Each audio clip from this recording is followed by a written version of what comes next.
Hi, hello, assalamualaikum, வணக்கம், welcome to Rjcornor. Today recipe ரொம்ப ஹெல்த்தியான ஒரு நெய்யப்பம். இதை எப்படி பண்ண போகிறோம் அப்படின்னா, பேக்கிங் பவுடர் இல்லை, பேக்கிங் சோடா எல்லாம் சேர்த்தாம கோதுமை நுறுக்கில் பண்ண போகிறோம். அதுக்காக கோதுமை நுறுக்கை ஒரு 2 மணி நேரமாக ஊற வச்சு எடுத்துருக்காங்க. இது நல்லா ஊறி வந்திருக்கு பாருங்கள். 2 மணி நேரம் தான் தேவைப்பட்டுச்சு. நீங்கள் அதுலேயும் ஊற விடலாம். நான் 2 மணி நேரத்தில் இது நல்லா ஊறி வந்துடும். இனி தண்ணியை நல்லா புழிஞ்சு கிரைண்டர் சேர்த்துக்கலாம். மிக்சி கிரைண்டர் அதில் ஒரு அரை கப் தண்ணி விட்டு அரைச்சி எடுத்துகிட்டு வந்துடலாம். அதிகமாக தண்ணி சேர்க்க வேண்டாம். இப்போ அதுக்கு தேவையான வெல்லத்தை ஒரு 1.25 கப் எடுத்துருக்காங்க. 1/4 கப் தண்ணி போதுமானது. இனி தண்ணியும் சேர்த்து நல்லா கலந்து விட்டுடலாம். இது ஜஸ்ட் மெல்ட்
பாருங்க, எவ்வளோ கரெக்டான மாவு. நம்ம எப்போ வைக்கும்போது கொஞ்சம் லூஸாக தான் இருந்தது. இப்போ எவ்வளோ திக்காக வந்திருக்கு பார்த்தீங்களா?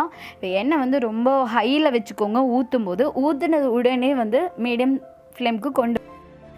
நீங்களும் உங்கள் வீட்டில் கோதுமை நுறுக்கு இருந்தால் இந்த நெய்யப்பத்தை ட்ரை பண்ணி பாருங்கள். அவ்வளோ டேஸ்ட்டாக இருந்தது அண்ட் ஹெல்த்தியும் கூட. உங்களுக்கு இந்த வீடியோ பிடிச்சிருந்தா லைக் பண்ணுங்கள், சப்ஸ்கிரைப் பண்ணுங்கள், பெல் பட்டனை ப்ரெஸ் பண்ணுங்கள். அதில் 3 ஆப்ஷன் இருக்குது. ஆல் ஆப்ஷனை சூஸ் பண்ணுங்கள்.